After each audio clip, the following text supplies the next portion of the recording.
De mi parte, economista, la entendí por partes, la verdad, porque no Ok. sé si será internet o link. De todas maneras, en la carpeta de contenido hay un material para reforzar esta información. ¿Ok? Repito nuevamente un resumen. ¿Ve la pantalla? ¿Sí? Sí.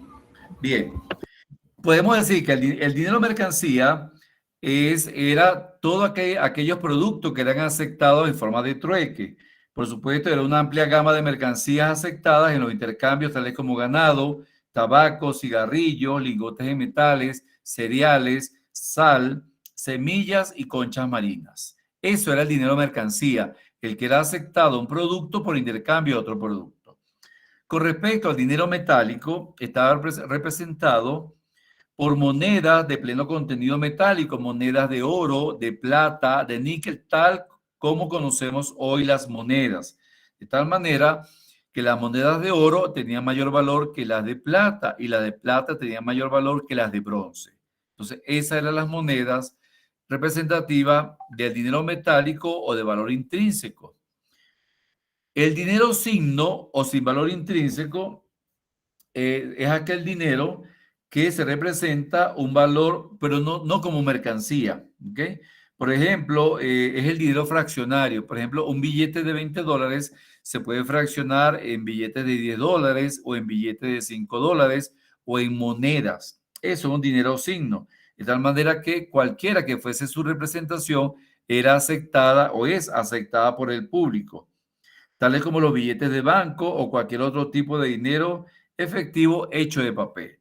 Y finalmente, el dinero bancario es el dinero que entregan los bancos, ya sea en monedas, en billetes, bajo una tarjeta de débito, una tarjeta de crédito o cuenta de ahorro o una cuenta corriente.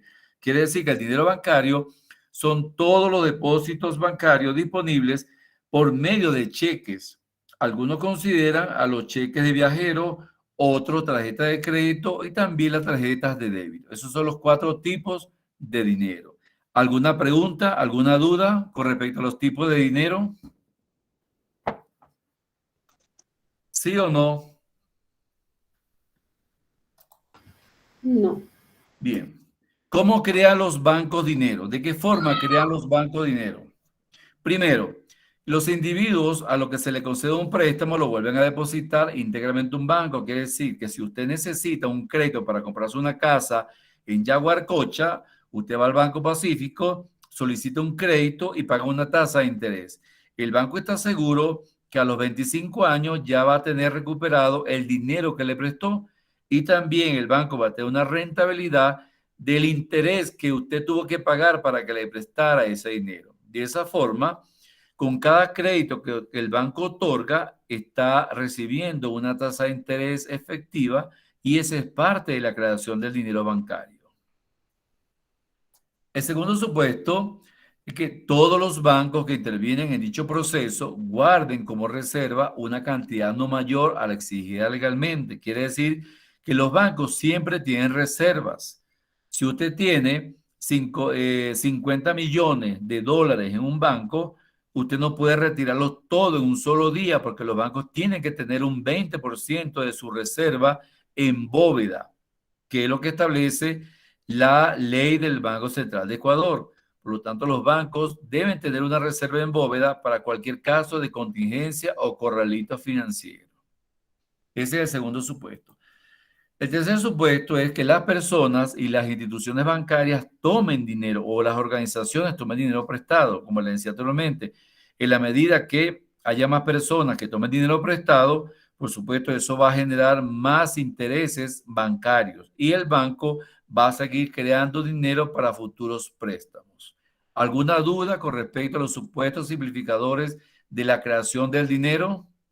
¿Alguna pregunta? ¿Sí o no?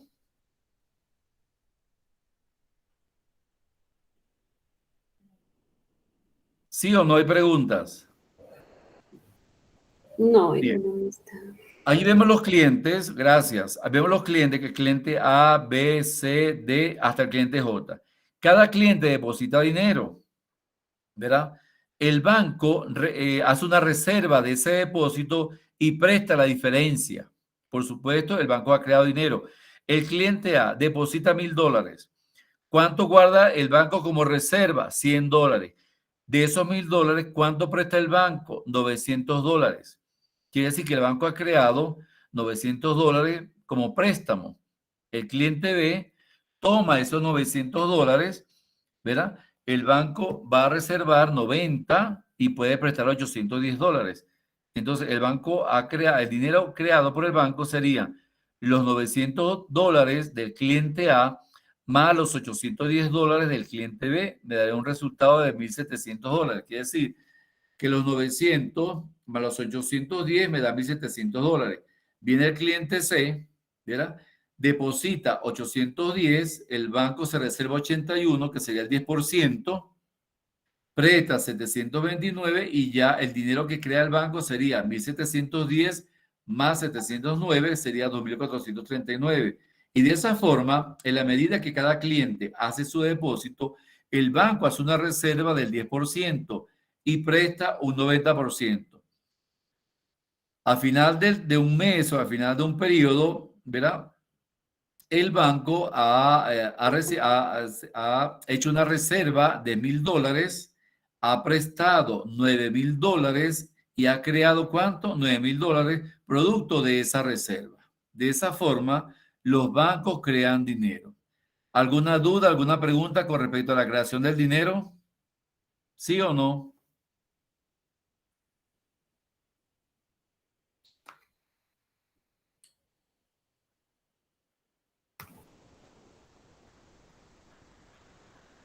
¿Sí o no hay preguntas? Carlos Muñoz, pregunta. Aracelis, Gonzalón, pregunta. ¿No hay duda?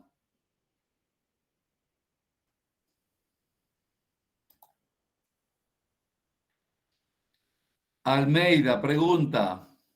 Alejandro Jara, pregunta. Evelyn Moreno, ¿hay duda? ¿Preguntas? Kelly. No, economista. Ok, muchas gracias, Kelly.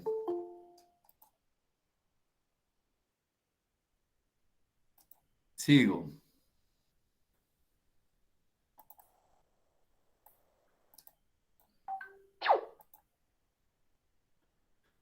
Actividad. En la plataforma está el libro Principio de Macroeconomía de Francisco Mochón. Capítulo 3. Van a leerse las funciones del dinero. Van a responder la pregunta de la página 60 y van a hacer un resumen de eso que aprendieron con la lectura de ese capítulo. ¿Alguna duda, alguna pregunta con respecto a esa actividad? De los Kelly. capítulos solo es resumen. Solamente un resumen, no van a hacer informes, solamente un resumen con sus propias palabras de lo que entendieron. Máximo puede ser 1 o 2 hojas, solamente un resumen cuando hagan cuando respondan las preguntas, luego hacen el resumen. ¿Alguna otra pregunta? ¿Alguna otra duda? ¿Sí o no? No. Bien. Vamos a analizar ahora qué es un banco central. ¿Cuál es la importancia de un banco central? ¿Por qué en los países existen bancos centrales? ¿Cuál es su función como banco central? ¿Qué es un banco central? ¿Qué entienden ustedes por banco central? ¿Mm? ¿Cuál es la función de un banco central?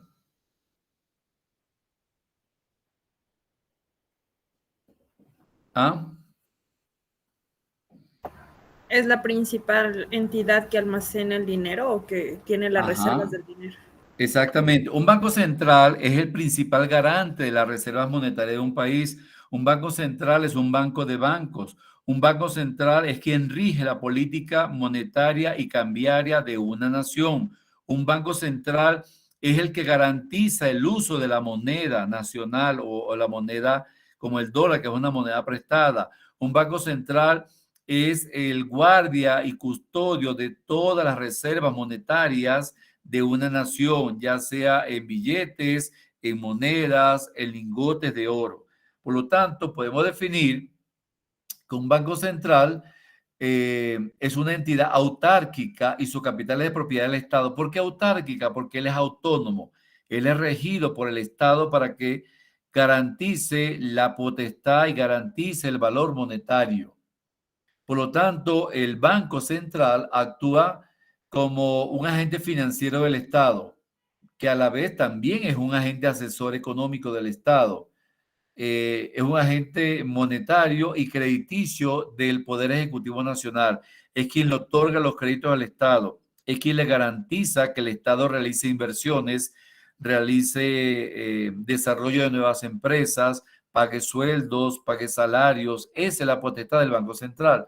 Por lo tanto, el Banco Central mantiene directamente relaciones con el Poder Ejecutivo, mantiene relaciones con el Ministerio de Finanzas, ¿verdad? Y también es el encargado de desarrollar y de garantizar su potestad a través de una ley, que es la ley del Banco Central. Por lo tanto, podemos decir que el Banco Central tiene la función primaria de preservar y garantizar el valor de la moneda para que no se devalúe. El Banco Central tiene la función de controlar la inflación, de evitar que la moneda se devalúe. Esas son principalmente algunas de las potestades de los bancos centrales. Ahora, ¿cuáles son sus funciones? ¿Cuáles son las funciones que tiene un banco central? ¿Okay? Hay muchas. La primera es que es custodio y administrador de las reservas de oro y divisa. ¿Por qué? Porque un banco central es el encargado de la custodia y administración de las reservas oficiales externas del país. Es decir, el Banco Central centraliza las reservas de oro, de divisa y otros activos, estén en la nación o estén en bancos suizos o bancos norteamericanos o en bancos europeos. Esa es la función como custodio. Otra función es que es un agente financiero del gobierno nacional, es quien le provee de fondos al gobierno nacional, de tal manera que el banco realiza operaciones de cobro y de pago por cuenta del gobierno nacional. Es el encargado de la emisión de valores públicos del gobierno nacional, de atender el servicio de la deuda pública. El Banco Central es quien cancela la deuda pública de cada nación, es el garante de que la nación mantenga al día sus deudas internacionales. ¿Por qué el Banco Central es responsable de la política monetaria? Bueno, porque como le decía anteriormente, él garantiza el poder de la moneda, controla la oferta monetaria. Más adelante vamos a ver qué es la oferta monetaria. Controla la oferta monetaria, regulando para ello el comportamiento de los bancos comerciales. Quiere decir que el Banco Central, como banco de bancos, es quien regula el funcionamiento de todos los bancos comerciales. De tal manera que el Banco Central puede comprar y vender en el mercado valores públicos, acciones, bonos, divisas y cualquier activo monetario del Estado. ¿Por qué es un banco de bancos? Bueno, lo acabo de explicar. Porque los bancos pueden acudir a él para corregir situaciones transitorias de falta de dinero. Si un banco está en proceso de insolvencia o le falta dinero, él puede acudir al Banco Central para que le provea dinero, para que le haga un préstamo. Y eso es válido. Por supuesto, debe estar autorizado por el gobierno central. Y es proveedor del dinero de curso legal porque es él quien garantiza la emisión de billetes, la emisión de monedas que constituyen la circulación monetaria del dinero en la nación. Es superintendente de entidades financieras porque tiene como función supervisar el desenvolvimiento de las entidades financieras, de todos los bancos, a través de los manuales o a través de las organizaciones, a través de su propia ley, regula y controla el funcionamiento de cada uno de los bancos, de tal manera que el Banco Central puede suspender o revocar la autorización para funcionar o no cualquier banco. Y finalmente, es ejecutor de la política cambiaria. ¿Por qué? Porque el Banco Central busca controlar el tipo de cambio ideal para una divisa o para una moneda. Tiene efecto directo sobre los distintos aspectos económicos o a nivel de deuda, él tiene manejo de la inflación, maneja las exportaciones, maneja las importaciones, de tal forma que el Banco Central es quien genera información para lograr el crecimiento, el desarrollo de una nación y para proveer de empleo a la nación. Entonces, fíjense la importancia que tiene un Banco Central en un país. ¿Alguna duda, alguna pregunta con respecto a las funciones del Banco Central?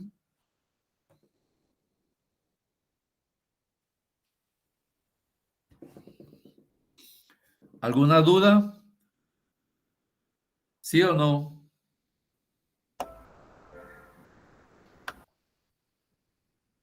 Nadie, no me habla nadie. De B van y se quedan con el director. Bueno, esta clase la voy a enviar directamente a él. Con respecto a la oferta monetaria, ¿qué es la oferta monetaria? La masa monetaria que está en circulación, la cantidad de dinero en forma de billetes y en forma de monedas que existe en circulación. Por lo tanto, a esa masa monetaria o circulante se le llama M1. ¿Y cómo está compuesta esa masa monetaria? Por billetes y moneda fraccionaria que son creadas por quién? Por el Banco Central de cada nación. Y también esa oferta monetaria está formada por depósitos en cuenta corriente y cuenta de ahorro. Y también son creados por la banca comercial. En conclusión, podemos decir que la oferta monetaria es el conjunto, ¿verdad?, de billetes, moneda fraccionaria, de cuentas de ahorro y de cuentas corrientes que crea la banca comercial. A eso se le llama oferta monetaria circulante o M1. ¿Alguna duda, alguna pregunta? ¿Hay alguna duda al respecto? ¿Alguna pregunta? Continúo.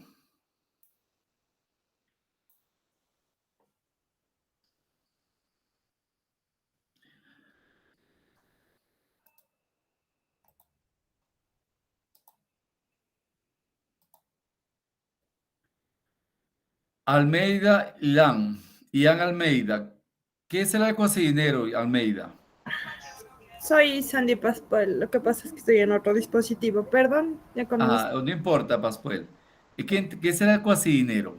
¿Qué es para usted el cuasidinero? ¿Ha oído alguna vez lo que es el cuasidinero? No, no he escuchado que es el ecuacidinero. Ok. El cuasidinero son las diferentes formas de dinero. Por ejemplo, una tarjeta de crédito es cuasidinero. Una tarjeta de débito es cuasidinero. Una cuenta de ahorro es cuasidinero. Un documento comercial, un pagaré es cuasidinero. Por lo tanto, el cuasidinero cada día toma mayor jerarquía para no tener que movilizar grandes cantidades de billetes y monedas. Es mucho más fácil pagar con una tarjeta de débito o una tarjeta de crédito que tiene que pagar $5,000 en billetes y monedas. A eso se le llama cuasidinero. Quiere decir que hoy en día el cuasidinero es garante de las transferencias bancarias. De allí la importancia de que el cuasidinero cada día se genera con mucho mayor avance a través de la informática, a través de las transferencias bancarias. ¿Okay? También se maneja entre las cuentas a nivel digital y en grande rapidez. Por ejemplo, el cuasidinero, yo puedo hacer una transferencia de aquí a España o de aquí a Inglaterra en términos de fracción de segundos. Esa es la importancia del cuasidinero, que no tengo que estar enviando billetes y monedas o tener encima billetes y monedas para cancelar operaciones. Ahora, ese cuasidinero, como lo vemos en pantalla, está representado por diferentes instrumentos. ¿Cuáles son esos instrumentos? Por supuesto, M1, que es la masa monetaria, como les decía anteriormente, está compuesta por billetes y monedas.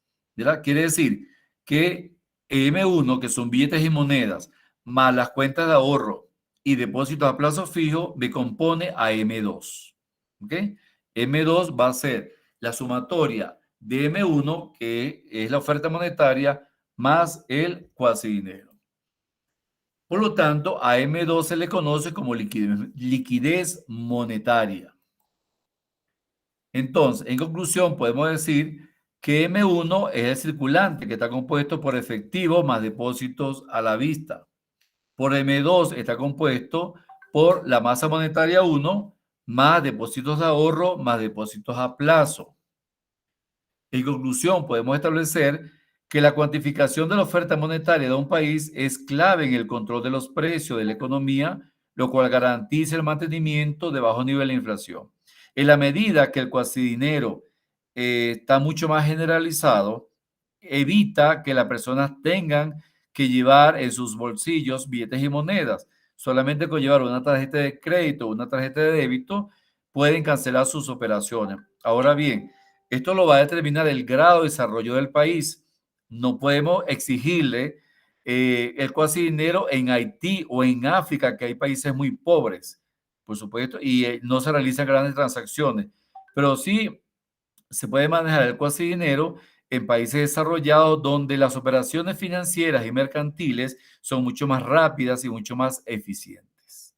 ¿Alguna duda, alguna pregunta con respecto al cuasi dinero? En el cuasi dinero entraría lo que es las billeteras virtuales y todo esto que se Sí, está manejando. correcto, correcto, eso es correcto. Toda transacción electrónica se llama cuasi dinero. Las billeteras virtuales, las firmas electrónicas también. Todo mecanismo de generación monetaria digital constituye el cuasi dinero. Eso es correcto. ¿Alguien más? ¿Alguna otra pregunta? ¿Alguna otra duda? ¿Me di a Yo, entender? economista. Sí, pregunte. Es decir, que en el M1 va todo lo que es la parte de efectivo y Sí, eso es en correcto. M2 va todo lo que es transacciones y cuentas de ahorro.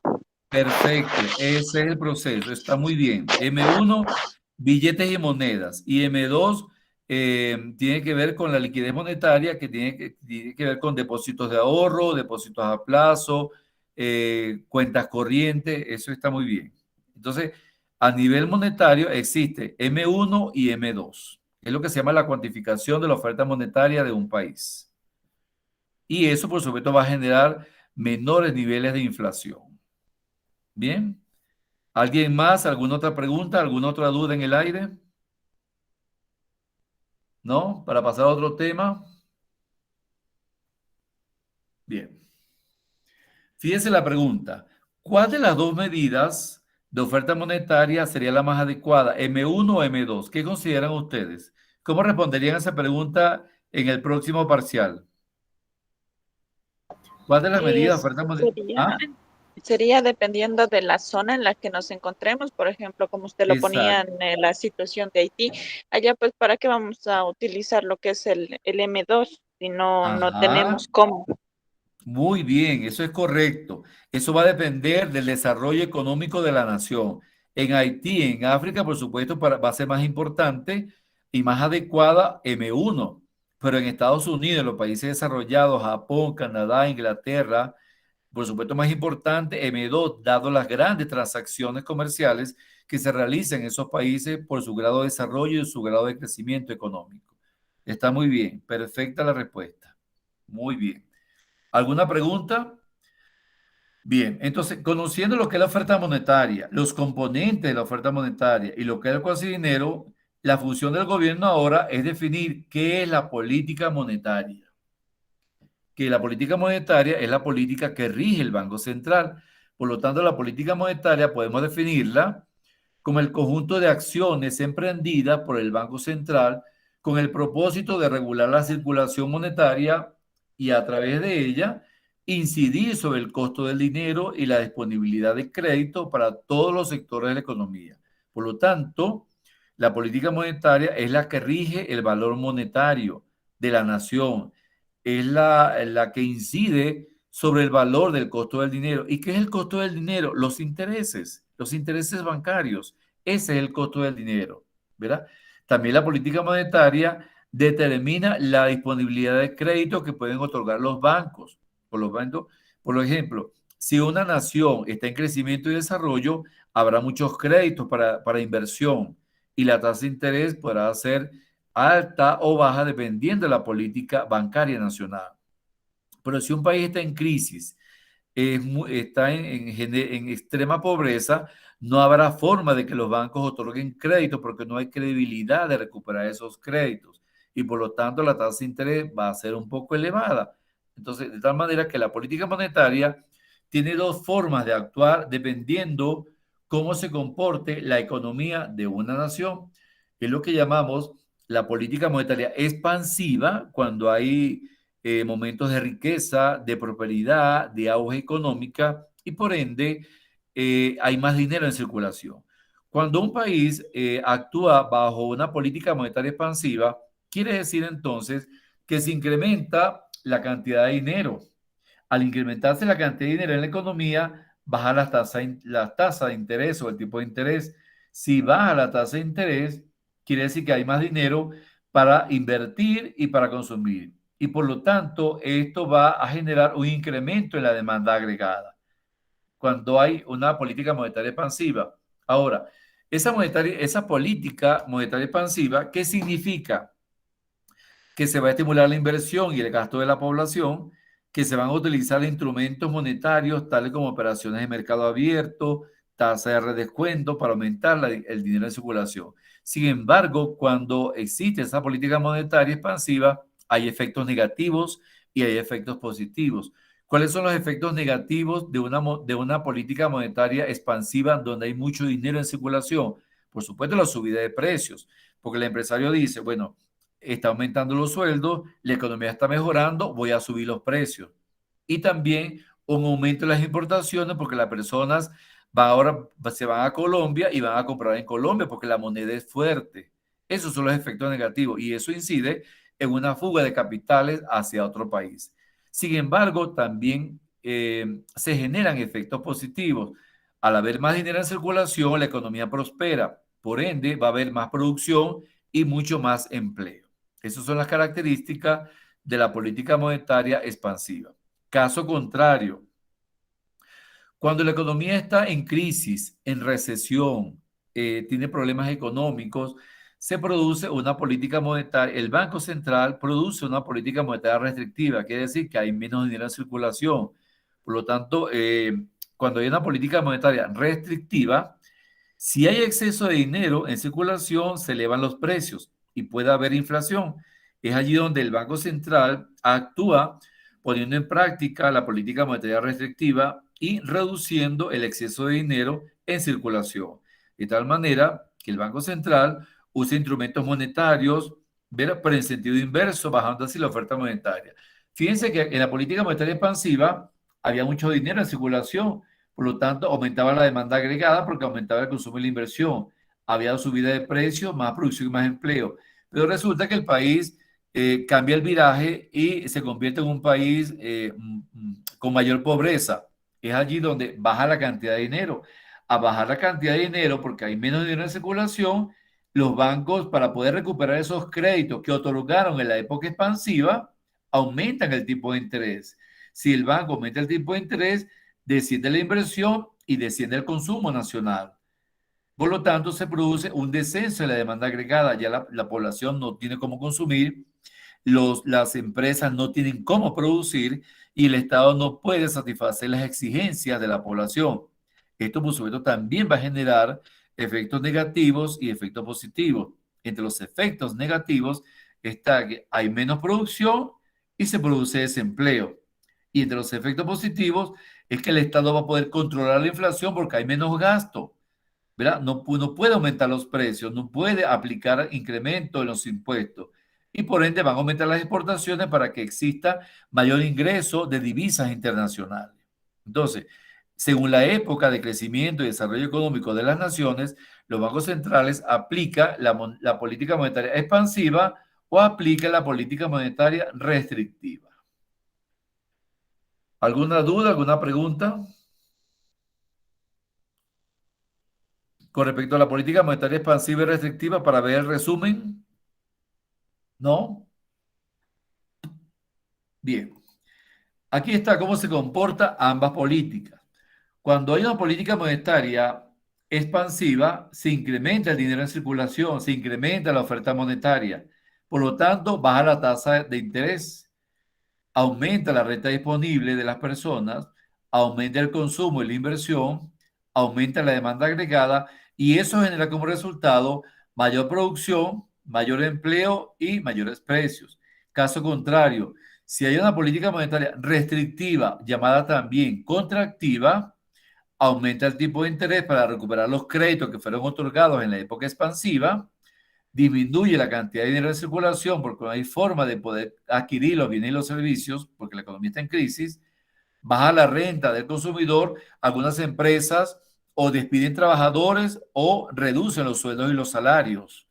Por supuesto, eso va a generar una disminución del consumo, una disminución de la inversión, una disminución de la demanda agregada y por ende, finalmente, una reducción en la producción, en el empleo y hay que bajar los precios para que la población pueda consumir lo accesible en ese momento. De esa forma, el Banco Central de la Nación controla, perdón, la inflación, regula el desempleo y protege el valor de la moneda.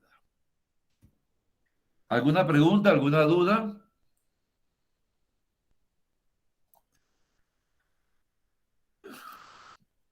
¿Sí o no? Josué Alejandro, Araceli Irúa, Evelyn Moreno, ¿alguna pregunta? Belén Gonzalón. ¿No hay preguntas? No, de mi parte, economista. Muchas gracias. Continúo. Ya vamos a terminar.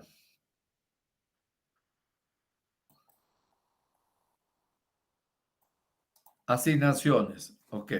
¿Qué asignaciones tiene de esta primera parte? Van a investigar el concepto de operaciones de mercado abierto, de redescuento y de encaje legal o bancario y cómo estos instrumentos actúan en la política monetaria expansiva y en la política monetaria restrictiva contractiva. Esa información la consigue en lo que van a leer en el capítulo de Francisco Mochón, Funciones del Dinero. Consiguen esa información. Van a ver y analizar individualmente los siguientes videos. No van a hacer ningún informe, lo van a analizar y van a hacer un ensayo a través de estos videos. ¿Okay? Estos videos le van a dar mucho mayor información de cómo actúa la política monetaria en cada uno de los bancos centrales de cada nación. ¿Alguna pregunta, alguna duda con respecto a la clase de hoy? ¿Sí o no? Dentro de la investigación que nos envía, debe estar el análisis de los videos. De esta asignación, de esta. Por eso, dentro de la investigación de la de ahorita, tenemos que realizar el análisis de los videos. Sí, pero de forma general, no van a analizar uno por uno. Vean todos los videos y hacen el análisis. En el mismo documento. Sí, en el mismo documento, eso es correcto, en el mismo documento. Ajá. Y en las funciones del dinero, en el libro que van a leer, en el capítulo que van a leer y la pregunta que van a contestar, ahí consiguen la definición de operaciones de mercado abierto, de redescuento y de encaje legal o bancario. Cuando hablamos de encaje legal o bancario, es la misma reserva que hacen los bancos para poder protegerse de cualquier conflicto financiero. Es cuando yo deposito $1,000, el banco se reserva 100 y presta 900. Eso es lo que se llama encaje legal o bancario. Igual, cuando usted va a solicitar un préstamo, automáticamente le cobran el encaje legal. Cuando usted cancela el préstamo, le devuelven el encaje legal. Es como una garantía que tienen los bancos para poder preservar el valor de la moneda. ¿Dudas, preguntas? ¿No hay dudas? ¿No hay preguntas? ¿Sí o no?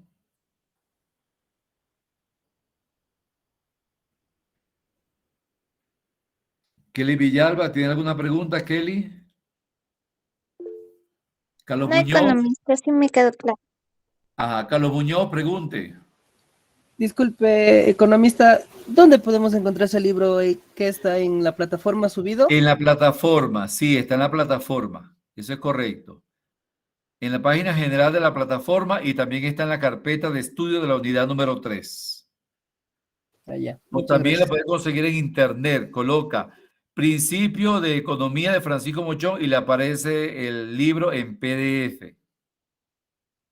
Otra consulta, disculpe, los links de cada video, que los escribimos así manualmente, Sí. o nos puede tal vez facilitar. No. Tiene que escribirlo porque está en el PPT. No puedo copiar y pegarlo. Lo escriben en el banner de Google y le abre el YouTube. Ah, ya. Listo. Muchas gracias.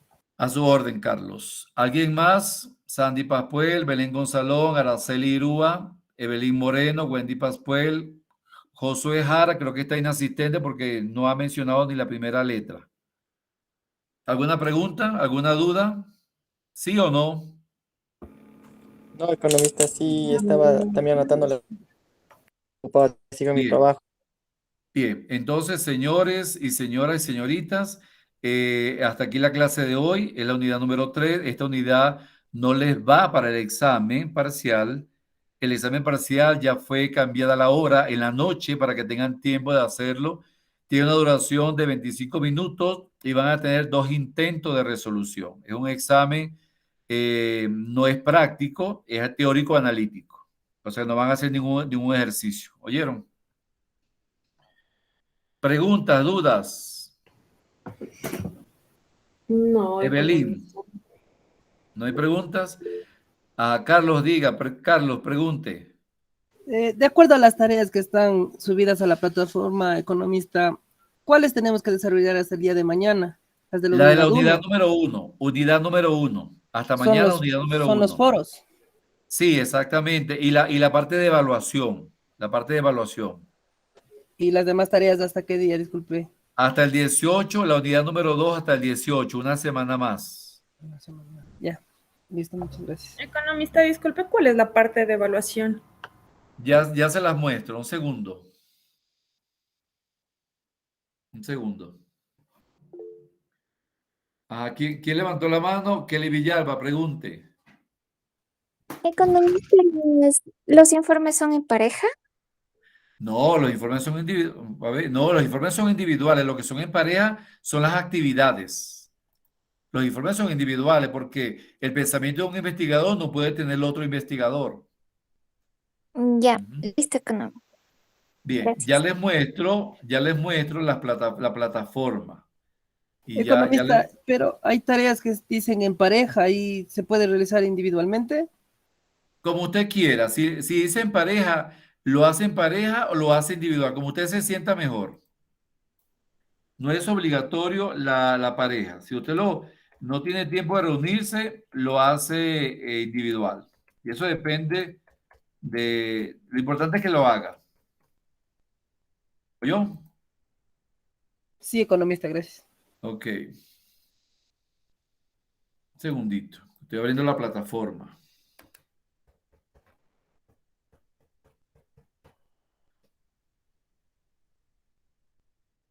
Un segundo. Bien. Ya le hago la presentación. A ver.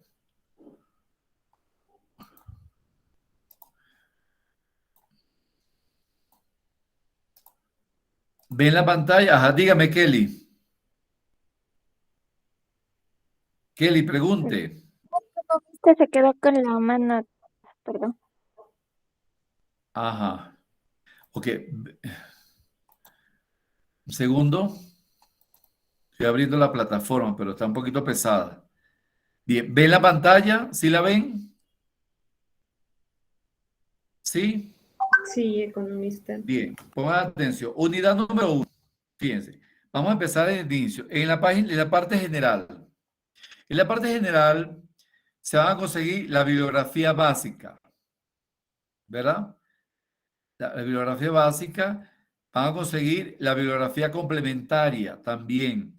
Van a conseguir una guía didáctica de macroeconomía que le puede reforzar la información. Revisen esa guía didáctica.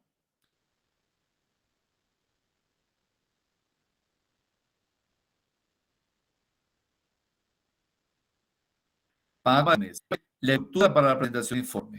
¿Ok? La unidad, ya va que esto está muy lento. Ya va. En la unidad número 1, ¿ok? Van a conseguir información.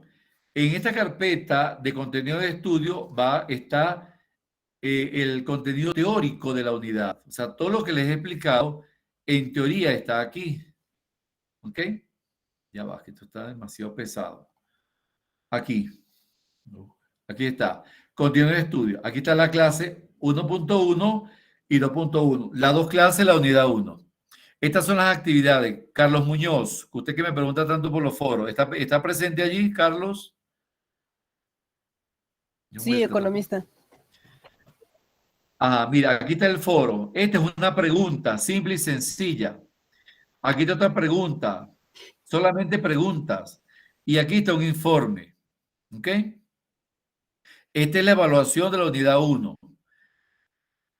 Informe, comportamiento de los modelos de variables macroeconómicas del Ecuador. Este es un informe que le vale 10 puntos y este es otro informe que le vale 10 puntos. Pero para hacer estos informes, tiene que haber realizado estos foros. Si no realiza estos foros, no le va a dar acceso a la plataforma a realizar los informes. Esta unidad 1 debe ser entregada a más tardar mañana en la noche. ¿Alguna duda, alguna pregunta? ¿Sí o no? Disculpe, economista, ¿cuántos foros son? Ya le digo, creo que son 3. Ya va. A ¿Foros? ver. Sí, pregunta. Se le llama foro, pero son preguntas. Aquí hay 1, aquí hay 2, 3 foros. 3 foros y 2 informes. Aquí está. Yo no Comportamiento. tengo. No le oigo. Economista. Lo que pasa es que a mí no me sale a mí eso tampoco en no me foros. sale foro. A mí ¿Qué solamente no me le sale un sale? foro. A mí Bueno, también. sí. Un foro, y- el otro que es sobre los mapas conceptuales que nos mandó y los Exacto, informes. eso es correcto. Eso es correcto. Entonces es un solo foro Sí. que toca contestar lo que dice Ah. conociendo los fines. Exacto. Y sí. Ok, ajá. Disculpe, otra pregunta. Lo que pasa es que yo ese foro lo contesté como estilo documento y lo envié como documento. ¿Hay algún importa. problema con eso? No importa, lo importante es que lo haya subido, eso no importa. Lo importante es que lo haya hecho. ¿Ok? Luego, esta Ya, pregunta, gracias, economista. ¿cuál es la importancia de los instrumentos económicos tributarios y no tributarios para el análisis de la economía ecuatoriana? Indicadores gráficos, mapas conceptuales, mapas mentales, mandala, y lo que ustedes quieran hacer, pero que sea un organizador gráfico. ¿Ok? Y el tercero, un informe que dice método de análisis dinámico de variables macroeconómicas del PIB ecuatoriano realizado por el Banco Central de Ecuador. ¿Se ajustan los métodos de análisis internacional? Sí, ya se les expliqué por qué sí se ajusta. ¿Ok? Esas actividades. Luego viene El la organizador evaluación. se puede hacer tal vez. ¿Cómo? Economista, disculpe, los organizadores se puede hacer a mano y luego escanear y subir. Sí, también lo puede hacer así. También lo puede hacer así. ¿Ok? Luego los dos informes. ¿Ok? Aquí están los dos informes.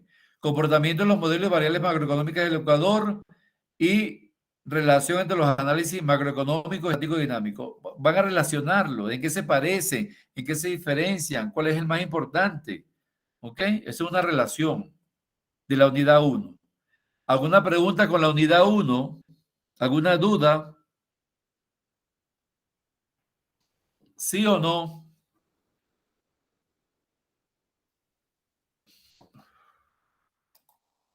No, economista. ¿No? Ok. Bien. Vamos ahora con la unidad número 2. La unidad número 2. Ok. Un segundito que está en proceso. La unidad número 2 me establece contestar el cuestionario que ustedes lo hicieron en clase. Control de una lectura de un capítulo 9, Francisco Mochón, capítulo 11. Con este capítulo 11, que está muy bueno para el examen parcial. Muy bueno está para el examen parcial. ¿Ok? Y estos problemas los pueden obviar. Quien lo hizo está bien, si no, lo pueden obviar. ¿Oyeron? Bien, vamos con la evaluación. Estudio de casos. Van a analizar comparativamente el PIB ecuatoriano 2019 y 2020. Para ello van a visitar la página del Banco Central. Y la otra actividad es un informe ¿Sobre qué? Sobre la medición de la actividad económica del Ecuador. ¿Alguna duda, alguna pregunta? ¿Sí o no? Economista, sobre los ejercicios, o sea, ¿sí tenemos que hacer o eso No, no? no. Como el examen no es presencial,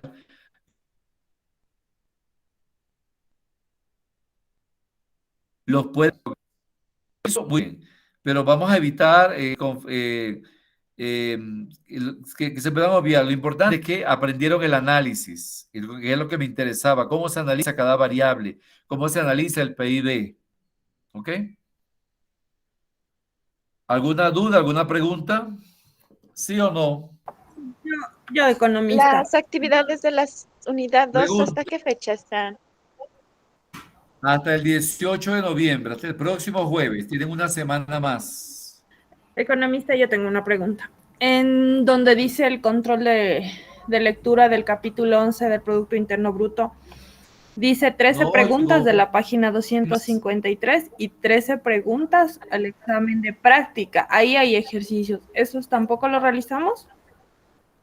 Ya, pregunte de nuevo, pregúnteme. Ya que donde está la actividad de lectura del capítulo 11 del Producto Interno Bruto, dice que responda 13 preguntas de la página 253 y 13 preguntas al examen de práctica de la página 255. Ok. ¿Esos ejercicios tampoco los hacemos? No, ya va, vamos al documento, un segundito, vamos al documento. Aquí está el documento. Ya va.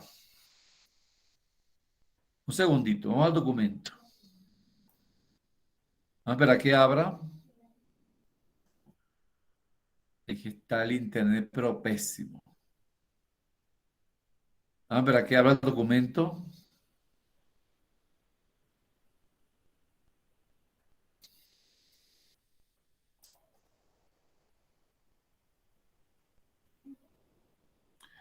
Bien. ¿Qué página me dijo? ¿Qué página?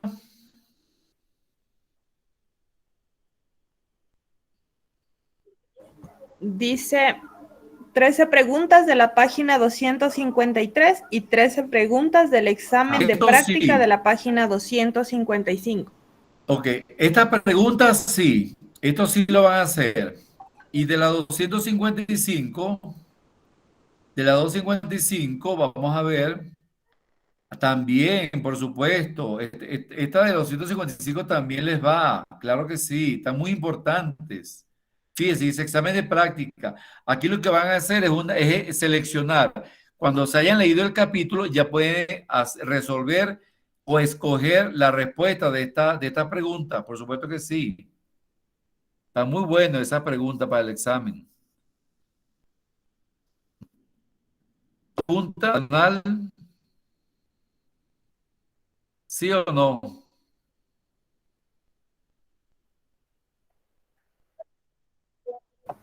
Solo que a mí me No, salió esos otros son. ejercicios.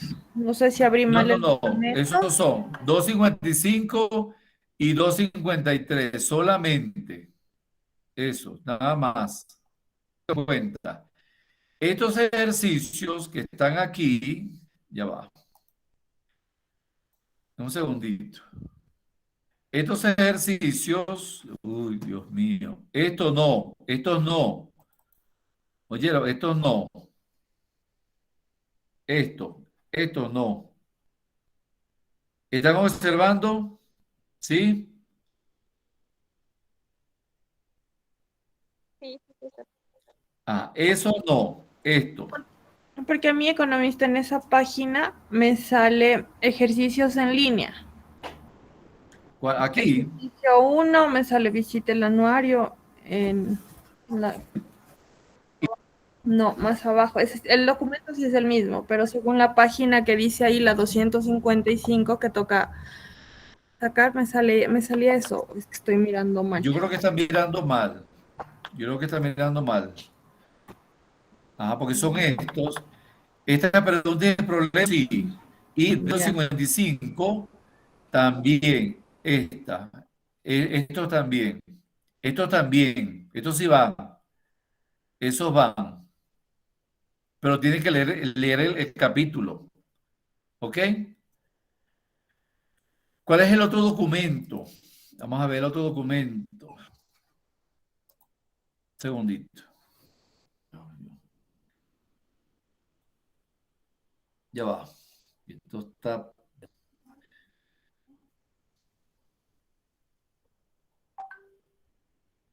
Bien.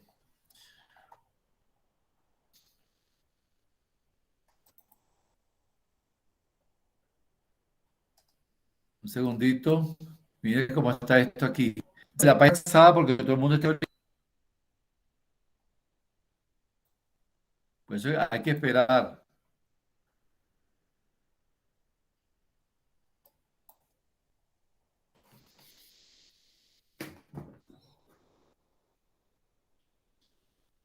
Vamos a esperar. Esperar.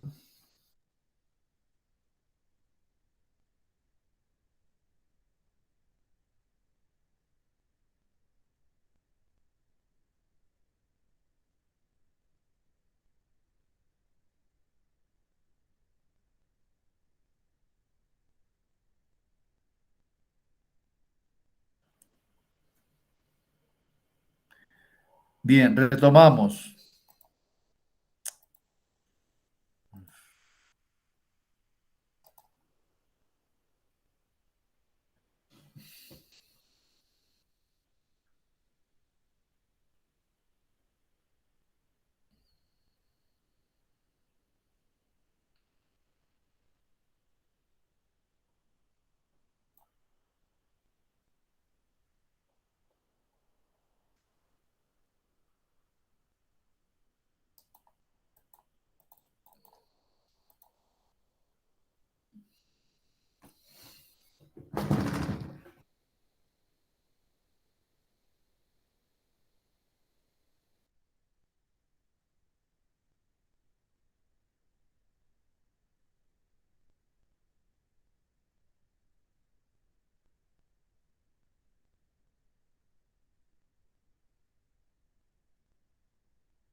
Ingresen al otro link.